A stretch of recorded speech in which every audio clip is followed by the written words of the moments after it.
And I'm Reggie. And this is the Street Fighter 6 review for the side-eye. I don't know what's on the channel, and if it's something horrible and illegal, I don't endorse it. No. But if it's really cool, then I do. Get into fighting games.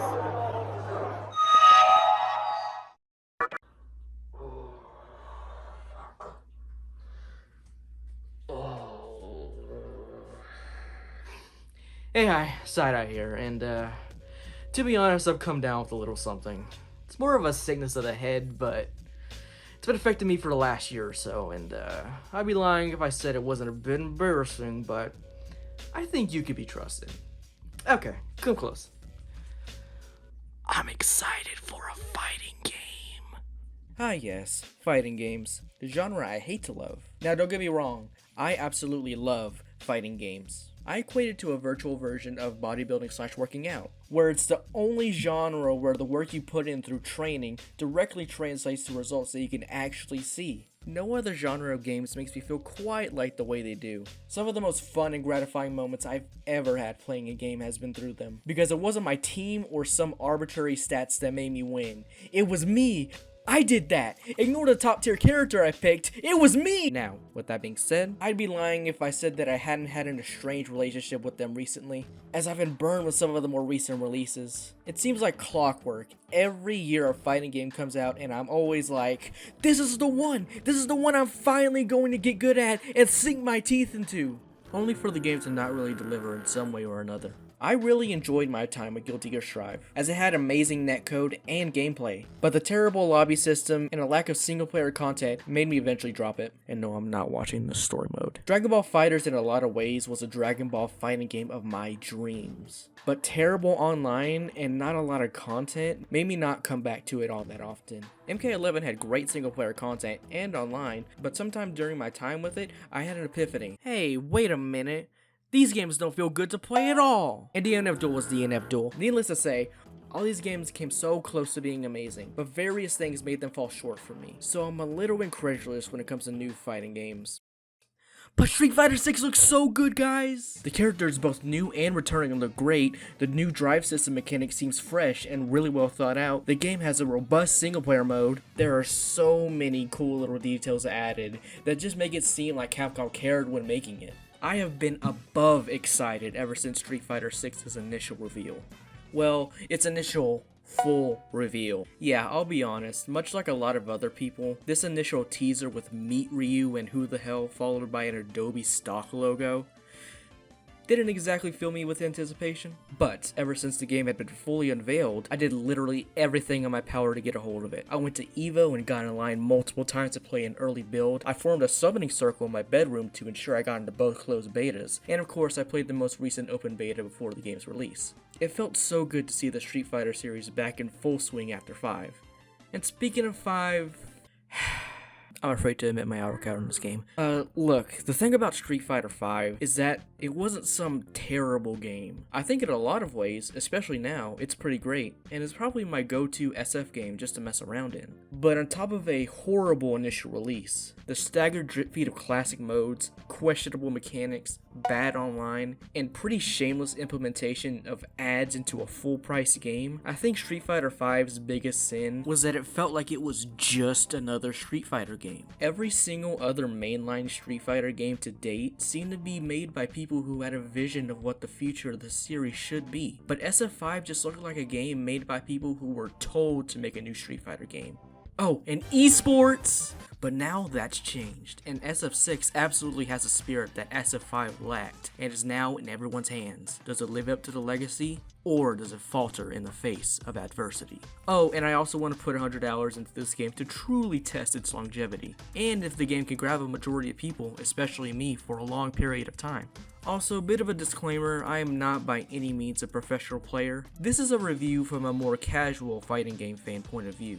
So if you're looking for an in-depth look of who has the best throw loop in the game, this isn't the place. It's totally Luke though. Alright, let's start with the surface level stuff. Audio, visual, and all that jazz. Let me just say off the bat that Street Fighter 6 looks like an absolute dream. The RE engine really makes this game pop. The stages are dynamic, the face animations are expressive, the paint splashes and particle effects are so on point. This is the best looking fighting game I've seen in a while. I think they blurred the balance between realism while still keeping the character and spirit of SF perfectly. And speaking of, one thing about the game that is an absolute knockout is the characters, both new and returning. I gotta say, I really like the representation here in the spread of character picks across the roster. I personally would have liked to see more characters from SF3 through 5, but I guess that's what DLC is for. Characters both new and old have their own flair and personalities that show through every aspect of the game. Now, if you ask me who my favorite SF character of all time is and who I was gonna main in this game, I couldn't tell you. But in my opinion, a new installment of a fighting game is defined by its newcomers. And SF6, contrasted by a lot of its peers, is a star-studded cast when it comes to its new faces. Luke is the new poster boy, and to be honest, he took the longest for me to come around on. Ever since he was introduced as the last DLC character in 5, and basically teased as the future of Street Fighter, I was worried. I don't know, this guy doesn't look like he should be allowed within 50 meters of any school, let alone my Street Fighter. His stupid MMA look and personality just threw me off way too much. But thanks to getting to know the character in-game and the power of memes, I actually came to the realization, oh, this guy sucks and the game knows it. Now I love the character and I see why he was chosen as the frontrunner. Jamie is kind of a mix between yin and yang with a drunken master archetype fighting style. Manon is a French judo throwing ballet dancer fashion model. You gotta try harder next time, Capcom. I come up with a character like that every day.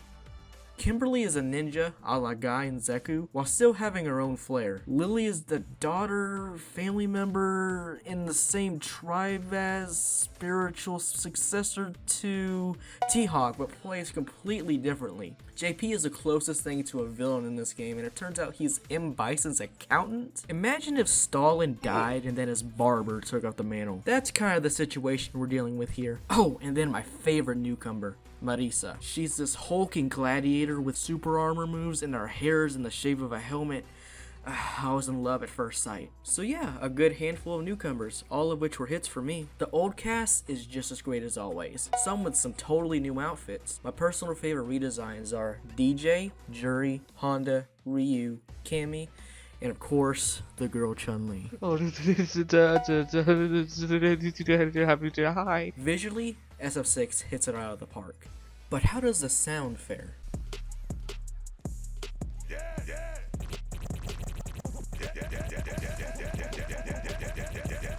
Okay, let's get the sound effects out of the way first. I'm no Foley artist, but I wanted to quickly highlight two great things about them. One, the hit sounds in this game are incredible. In fighting games, the thing the game should get you to want to do most of the time is hit people, and it's imperative that you make the sound that happens when you do be satisfying to make people, well, want to do it more. It's kind of a similar principle to how smell is like 90% of taste. Imagine if you took a bite of steak and it tasted like dog shit. That's kind of like what playing MK is like.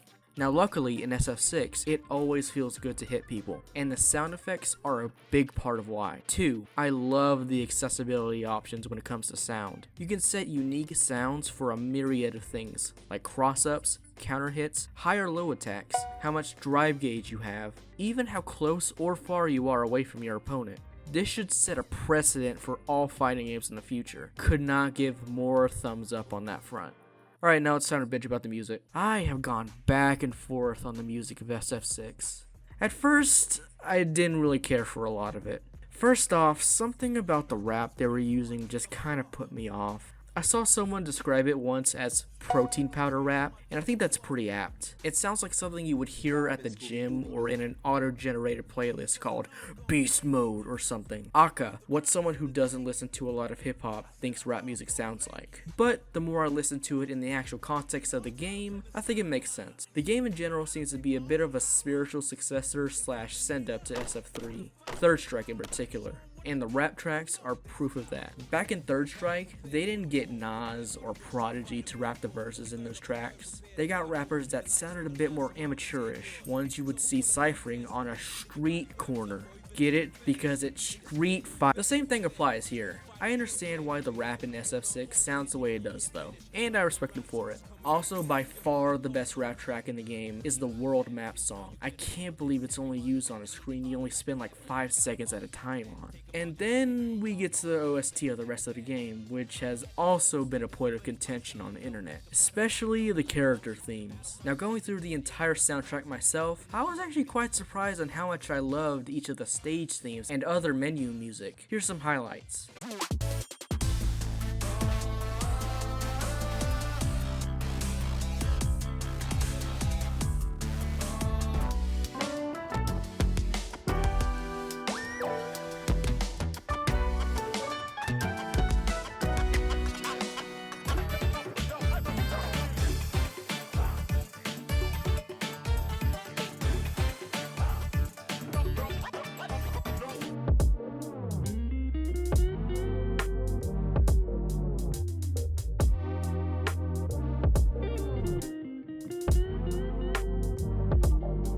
Then when I got to the character themes, I could definitely see the criticism. One thing I did appreciate, however, and something a shocking amount of people haven't noticed yet, is that the themes are dynamic. That's right, the music changes depending on which round you're on and how low a player's health is. Try and listen for it the next time you're in a match. But for some reason, I'm a lot more mixed when it comes to the character themes than the rest of the soundtrack. And I'm not really sure why. There's not really much of a difference between them and the stage themes. Yet I don't quite take to the character specific music as much. Now don't get me wrong, there's some amazing ones in there. Ryu, Jamie, Jury, DJ come to mind. But for a vast majority of them, I kinda don't attach myself to them as much. My only theory on why this is that with characters, we tend to attach certain qualities onto them. And when we see or hear some representation of that character that goes against that perception, we don't like it. Either that or the song isn't good. Take Chun-Li's theme for example. One of the ones I think is the most average in the game. It's also the one I've had to listen to the most. While I definitely see why this was chosen as her theme, as it's very elegant and clean, it doesn't quite fit my perception of the character as much as her Third Strike theme does, for example, with its calculated hits of bass that doesn't let up for a second. Anyway, enough of that stupid media analysis stuff.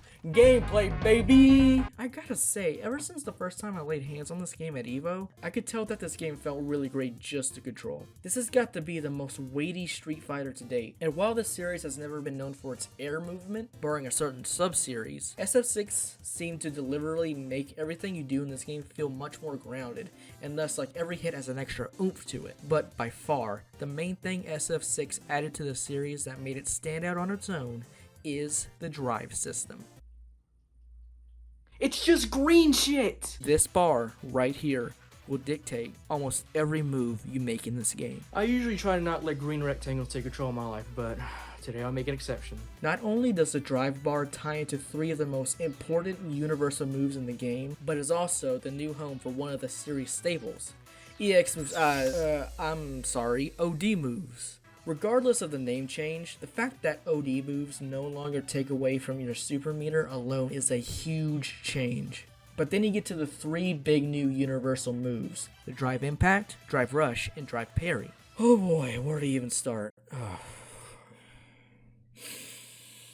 So the Drive Impact is a universal move that is a slow startup in 3 hits of armor and will go through your enemy's attacks if it connects, hitting the enemy and putting them into a punish counter state. But it can also be used as an anti-air, a corner pressure tool that gives you a wall splat, or be used as a drive reversal when blocking to put the opponent's pressure off of you.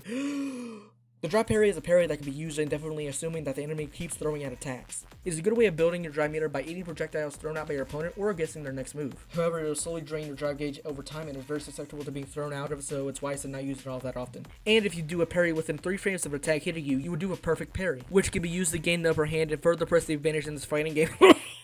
Oh, Jesus, help me. Oh, Jesus, help me.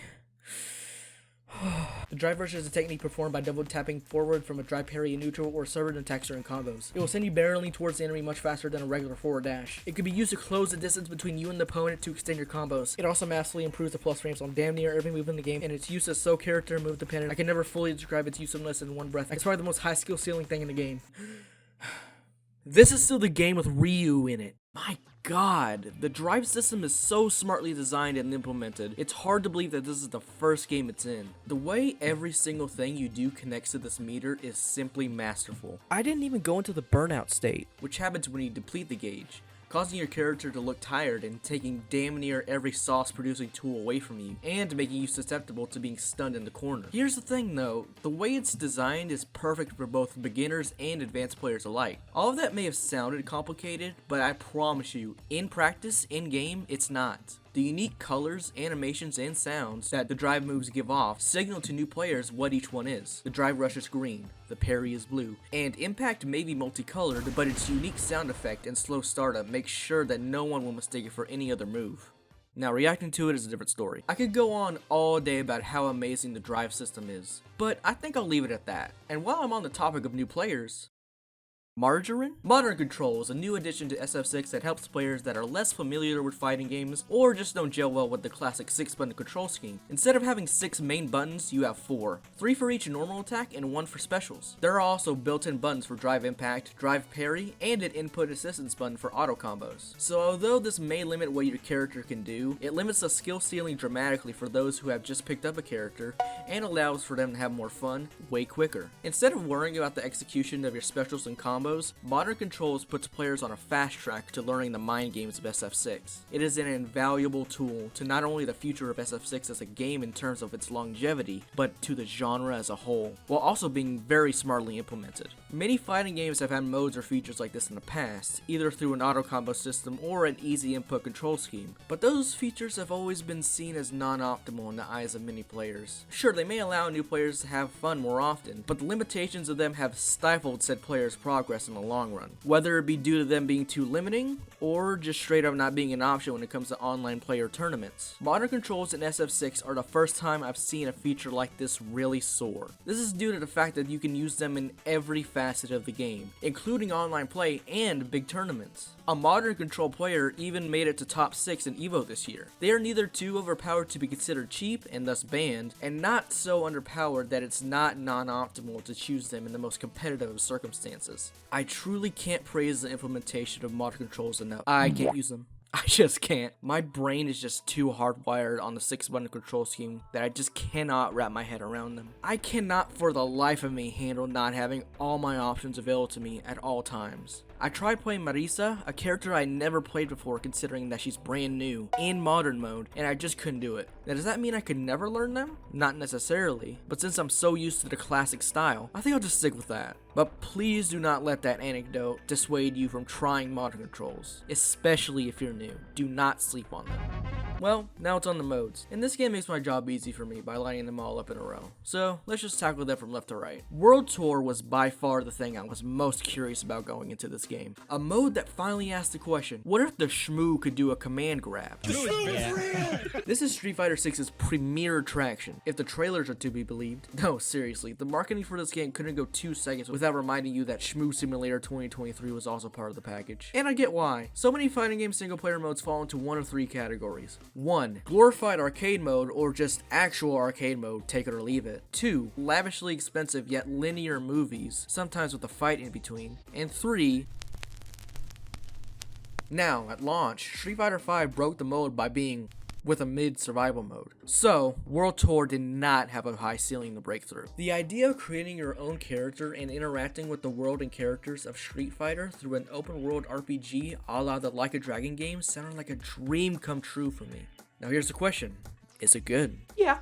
Oh wow, that was actually pretty succinct and to the point. But it wasn't perfect, so now you gotta hear me bitch about it for 10 minutes. Oh, come on! So, for the unaware, World Tour is a single-player mode centered around your avatar, tasking you with going around the world of Street Fighter on your own quest for strength, meeting the cast of SF6, along with some brand new characters along the way. The game opens with a fun little cinematic with some delightfully cheesy motivational dialogue. Kinda reminds me of something out of a Dreamcast game, to be honest. After that, you get to create your own character, and I gotta say, this is one of the best character creators I've ever seen. Now, apparently a lot of the groundwork for this creator was laid down in the Monster Hunter games, but even from those games, it seems way more improved on. This character creator really gives you every tool you need to make the fighter of your dreams.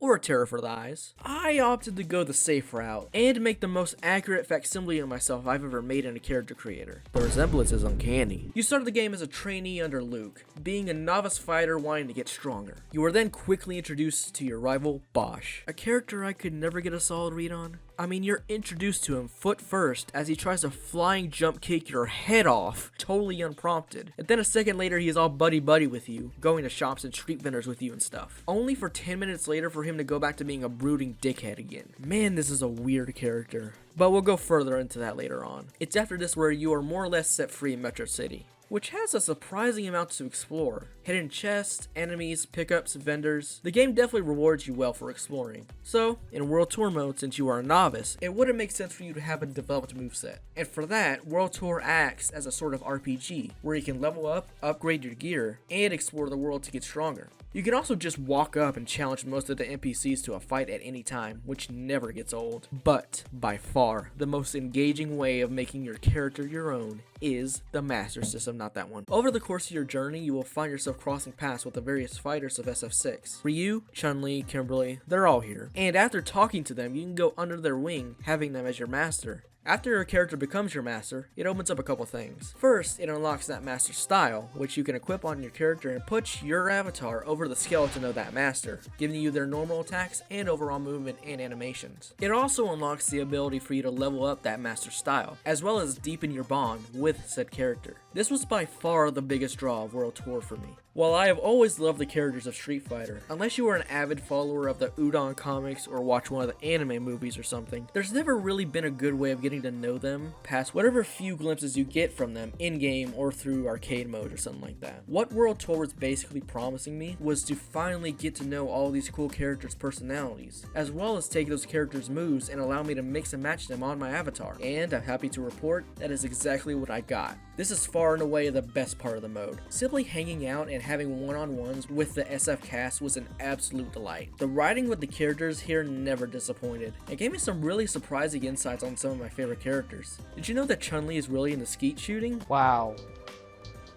Look at that art. Well, now you do. Or how about the fact that Zangief reads 300 books a year? Or that Cammy hates slow texters? Or that canonically Dalzine fucked? Getting to know the new cast is great too. If you're playing World Tour, this is the thing you're playing it most for. But Oh, here it comes. I have a bit of an issue with how slow it is to level up a master style. Moves are locked behind your master style rank, and you get through the first 10 or so levels pretty easily. But after that, the amount of XP you need to get to rank up from then on gets way more exponential. I get that they wanted you to use a character's style a lot so that you can understand the ins and outs of the way they play, considering that, spoiler alert, World Tour is one big tutorial that teaches you how to play the regular game of SF6. But I would have appreciated if the level curve wasn't so steep, especially considering a character's level 3 super is locked behind the highest rank, which basically means for most people, they go most of the game without one. And if they do put in the time to max out a style, they're not really motivated to do it all over again with another character style. It turns what should be a fun, light romp through the Street Fighter universe into a grindy slogfest of trying to fight the same Mad Gear enemies to get a minuscule amount of XP. Man, I really can't go a single video without complaining about a game's level curve. I mean, this isn't a huge issue, but it definitely dissuaded me from trying out a bunch of different playstyles. I got a pretty decent 30 hours out of this mode, and I still only managed to max out one style, and that was with me actively trying to grind out a couple more. But overall, in my opinion, the Master System is something that was overall a hit. Back to the story. After Bosch storms off,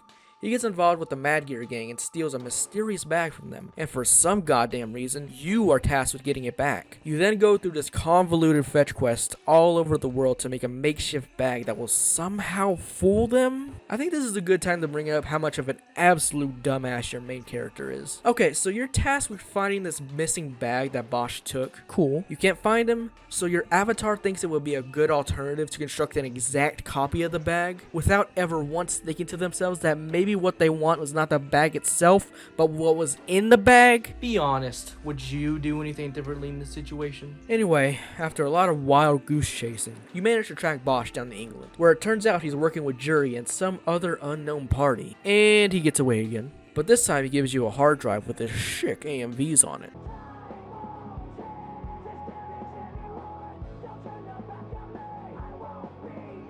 You enter a tournament and then finally manage to pinpoint Bosch's whereabouts to Old Nashao. As it turns out, he's a resistance member working to take down some shady conglomerate that uses psychopower to exploit the country and its people. I'm sure it has nothing to do with any other organization we've known in the past. And hey, a second explorable area. Yeah, Metro City isn't the only open area you can explore. Look at all the options you have in the world map. You can go to all the countries from the various world warriors and more. Oh man, I want to see what Italy would be like to explore. Let's go!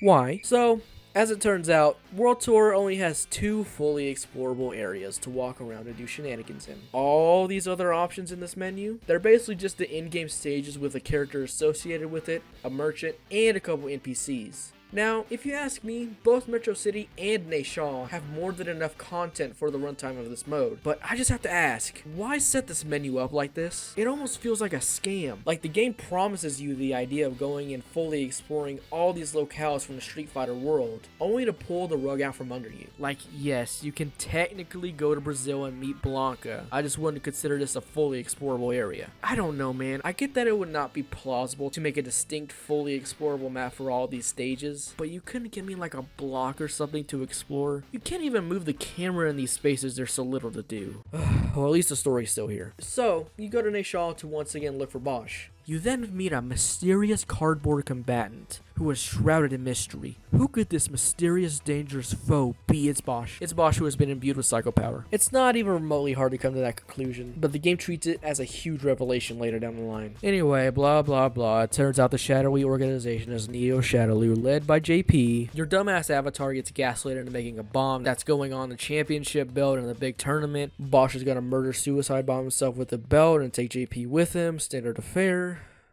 Wait, what? Okay, what tone is this mode going for? I just wanted to have tea with Chun-Li, man. I didn't know I was signing myself up for this. So you learn that the psycho power Bosch has made him far too gone, so he won't be able to control himself in the tournament. The tournament happens, and whether you win or lose, the result is the same. Turns out, JP knew the bomb was in the belt the whole time, and instead of giving Bosch the belt himself, he gives it to his sister, who also happens to be one of the ring girls, dancers. Honestly, I have no idea why she's here in the first place. And since the situation couldn't get any worse, Bosch has officially gone full sicko mode. In a blind rage, he lunges forward and grabs the belt, blowing himself and only himself up. And JP is basically like, yeah, bitch, you thought LMAO. And that just pisses your character off, so it's down to the final battle.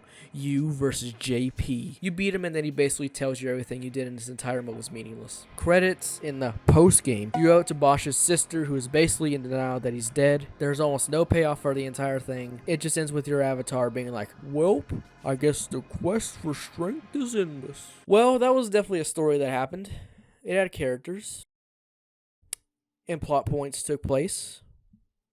Many of them, in fact. Listen, man, if it's not already clear enough, please do not play this mode for the story alone. But with that being said, overall, I quite liked World Tour. It is an invaluable tool for new players to get themselves familiarized with the systems and characters of the larger game, while also being a fun, semi-open world Yakuza-like in its own right. However, it's shoddily written story that basically tells you nothing you did mattered in the slightest, and the huge experience curve made me cut my time with it short after I got all the alternate costumes. I still would have liked to max out all the masters, finish up the side quests I hadn't done yet, and fight all the harder enemies sprinkled all over the world. But at the pace I was going, I could see that it practically wasn't worth it. There's definitely a lot of room to grow. And Capcom should do this kind of mode again in the future. We probably won't even have to wait that long, as they've already confirmed DLC characters will show up in World Tour. After a couple seasons, I could hope that each pass will come with a new explorable area like Metro City, if not a bit smaller. If that's the case, perhaps by the end of SF6 life cycle, the pitiful 2 explorable areas we have now will look like a joke by comparison, and we can have a truly great mode here. But as it stands, I don't see myself ever really coming back, and it's not like they make it easy for you to replay it. The game forces you to delete your save data if you want to start again. It's also a testament to the rest of the game that my only real gripes with the entirety of Street Fighter 6 lie within World Tour, as I have nothing but praise for the larger package. Speaking of which, we're this long into the review and there's still 2 whole sections of the game to tackle. Better gonna move on. Welcome to the Battle Hub. We've sealed the entrance behind you. Alright, so I've always been wary of these social hubs in fighting games. I've always loved the idea, having a little social space to hang out in between games like an arcade, but I feel like they always get shoved down the players' throats. Take Guilty Gear Strive for example. In the game, there technically is a way to play a string of ranked matches without having to interface with a stupid Habba Hotel or whatever, but sometimes the game would hit a connection error and show that you were just being matched through the stupid hotel the entire time and send you back there like it was a punishment.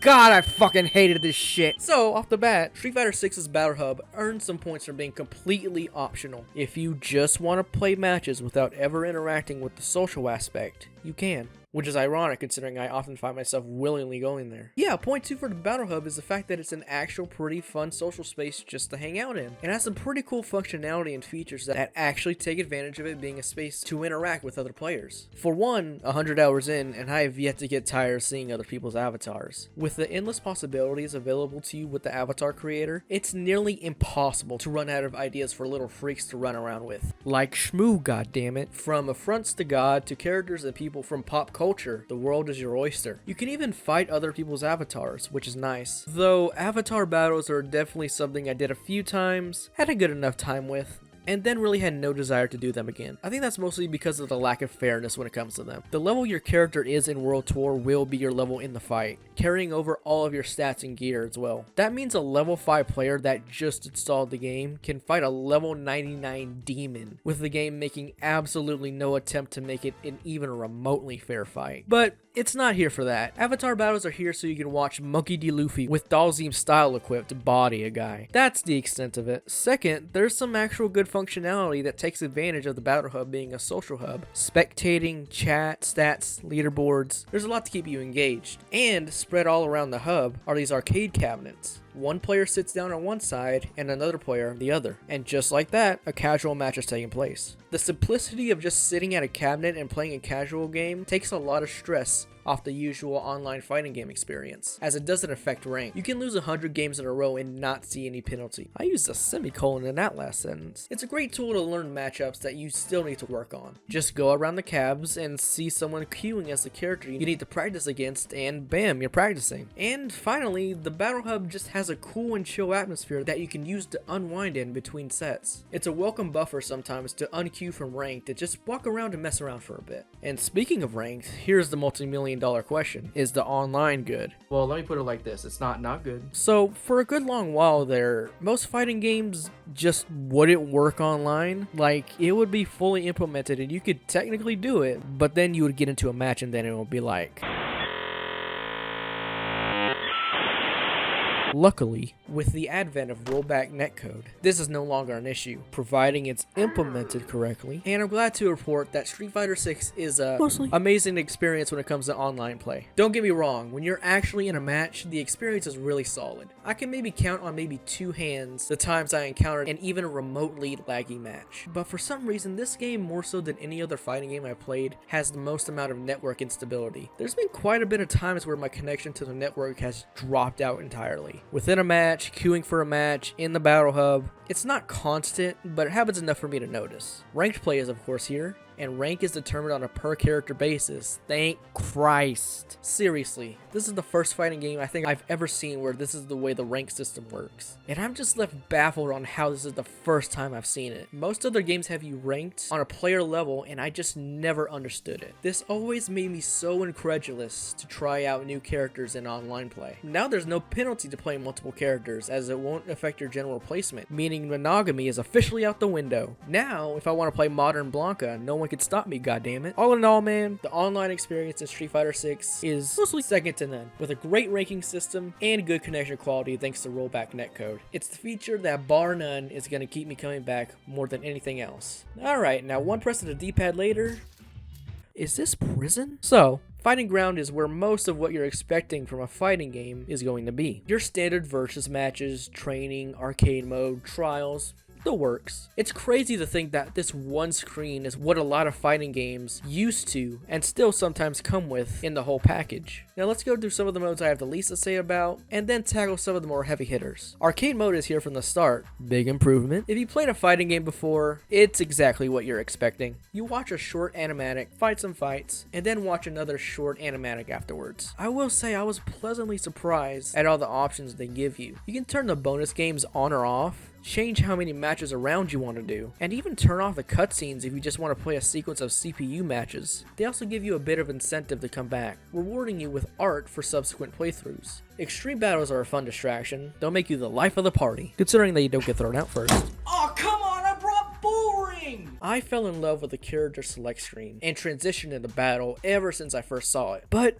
it's unfortunate you don't get to see it all that often outside of Fighting Ground. Like, I get that they really want you to choose a main character and stick to them in online matches, but it would have been cool if in casual matches, for instance, they give you the option of going through the entire character select. Especially with all of these lavish animations, it's a shame you don't see them more often. But the aspect of Fighting Ground that I want to gush the most about is the training modes and tutorialization the game offers. One of the biggest hurdles the genre has struggled with in the past is actually teaching people how to play these goddamn things. But admittedly, in the past decade or so, fighting games have been progressively adding more high quality tutorials and training modes. And Street Fighter 6 has some of the best learning tools I've ever seen. The training mode has some crazy options and tools to tinker around with. Along with the normal environment and dummy settings, training mode has this whole menu dedicated to teaching some of the most essential fighting game concepts. Frame data, whiff punishing, anti-airs, throw escapes, even a whole option for countering drive impacts. This one menu takes away so much of the burden away from new players by singling out these specific concepts as the main ones to learn. A simplified approach to tutorialization such as this not only gets information into a new player's head faster, it also gets them into the actual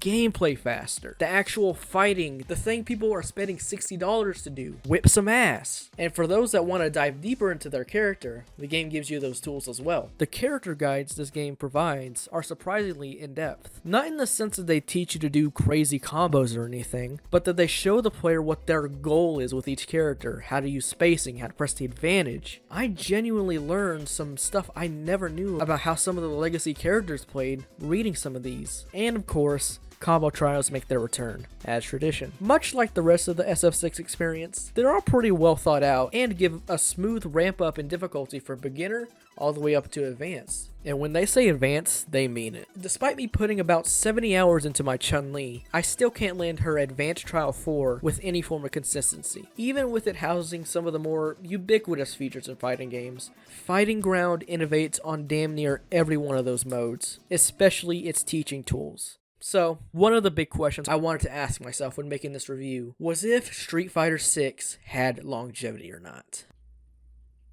What do you think? Look, it's a fighting game. Of course it's going to be played for a long time. Some of the most degenerate bargain bin fighting games of all time are still being played in some dark alleyway somewhere. That's not quite the question I'm asking, however. I guess more what I'm asking is, does this game have longevity for someone like me? Your average casual fighting game fan.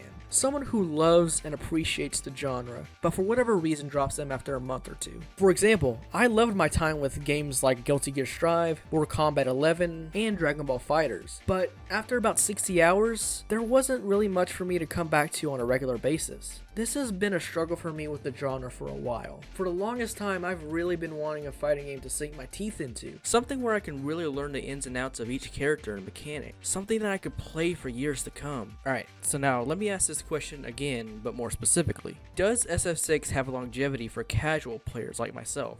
Yes, I do think so. But I also came to another conclusion. You see, I think when I said I wanted to sink my teeth into SF6, what I really meant by that was to climb up the rank ladder. In my brain, if you play a fighting game for a long time, that means you're really good at it. I wanted to have the feeling of finally, quote unquote, mastering a fighting game. Although it may have been subconscious, I was basically telling myself, if I put 100 hours into SF6, that means I'll be really good at it, and then I'll be a real fighting game fan. That's what I thought I was missing from all those other games, because I didn't get a high rank or labbed every single matchup. I was only a casual fan. But what Street Fighter 6 taught me was that all of that was complete bullshit. For God's sakes, I only got up to gold rank in this game, and I still absolutely loved it. I don't know why I thought this way, to be honest. There's a ton of games I'm a huge fan of that I suck complete ass at. Why did I think fighting games were different? But now I realized, I don't need to be Daigo to enjoy this genre. You know what? I do love Guilty Gear Strive. I do love Dragon Ball FighterZ. I do sort of enjoy MK11. DNF Duel is a game that exists. I love fighting games, and there have been very few of them that I have enjoyed my time with more than Street Fighter 6. If I haven't been absolutely clear so far, Street Fighter 6 is the best packaged and fully featured 2D fighting game of all time. Every single thing about it hits it out of the park, barring World Tour mode, which, I only have a few gripes with. And to be honest, the fact that a fighting game has a single player mode as robust as World Tour at launch needs to be celebrated, regardless of a few blemishes here and there. The visuals, the characters, the mechanics, netplay, training tools, accessibility, all of these things have some of the best execution I've ever seen in one of these games. Street Fighter 6 is a game that is firing on all cylinders and proves that Capcom is not playing around when it comes to Street Fighter anymore. It also made me finally come to terms on why I love fighting games in the first place. We couldn't be more back.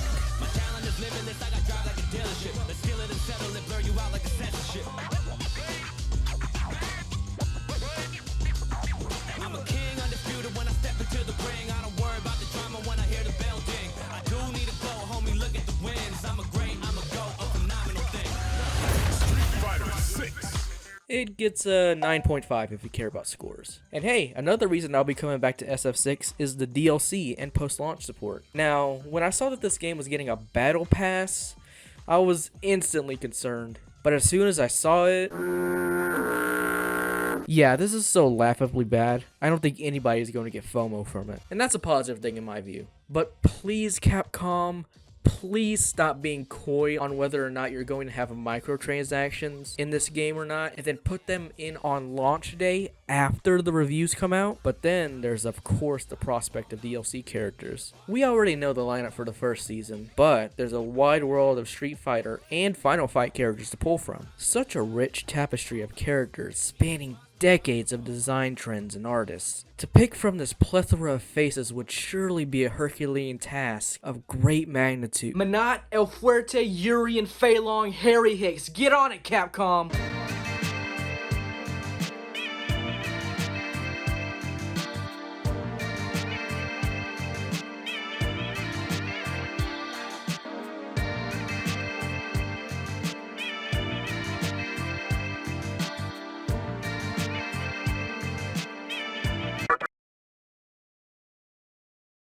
Get into fighting games. Get into fighting games. Alright.